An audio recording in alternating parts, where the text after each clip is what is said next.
your children who go to private school who are being taught tomorrow? Are they being taught more Spanish and Japanese and French rather than our own language on our own land where the schools are being built on? Well, that is not going to be unrecognized by us. As a speaker of the Guam Youth Congress, I'm going to make sure that my voice and my arms and my health, as long as I live, I'm going to fight for this youth. Although they don't have to recognize me as some kind of famous celebrity, but definitely I'm going to tell you that I'm going to make sure that we move forward in some kind of way where we benefit from this. The military buildup may happen, like Senator Rector said, or may not happen. But I'm going to also say that our Chamorro people, the Guamanians on this island, are talented and adapting to any certain condition that has happened and been thrown at us for so many years, and we have grown and we have gone strong, and we're going to keep on going, and we're going to go all the way, no matter what happens. And I'm proud to be part of this culture. I'm proud to be called a Caucasian because I have Chamorro blood going through my veins.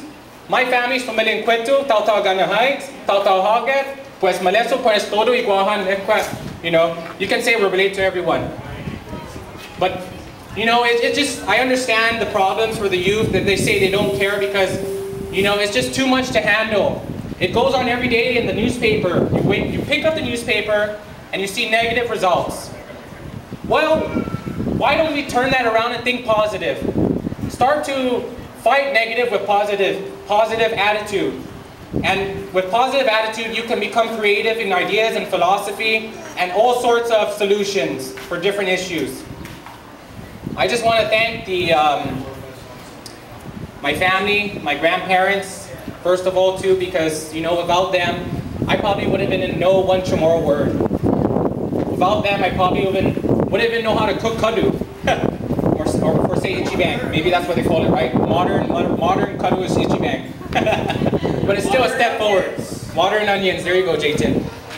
And, but believe it or not, I just want to say right now that we are working for you, the Guam Youth Congress, whether or not we're not media, you know, shown there on KUAM, but we are working for you day and night. I mean, we're calling each other at 12 midnight, trying to find out what kind of context or legislation can we come about to produce for us.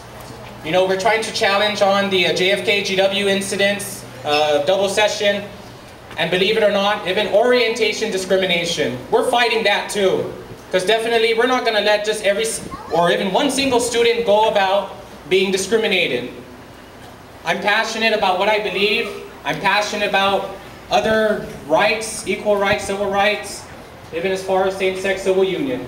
Because believe it or not, we have taxpayers in this community on our island that pay taxes who are not recognized because of their lifestyle, and I think that's wrong. That's unconstitutional for the United States, but that's also unconstitutional for the Chamorro people because we don't treat each other like that. Where do we come with the word respect if we're not going to utilize that dictionary and define respect? You know, it hurts my heart to know that even students are going through this hardship when they should not be.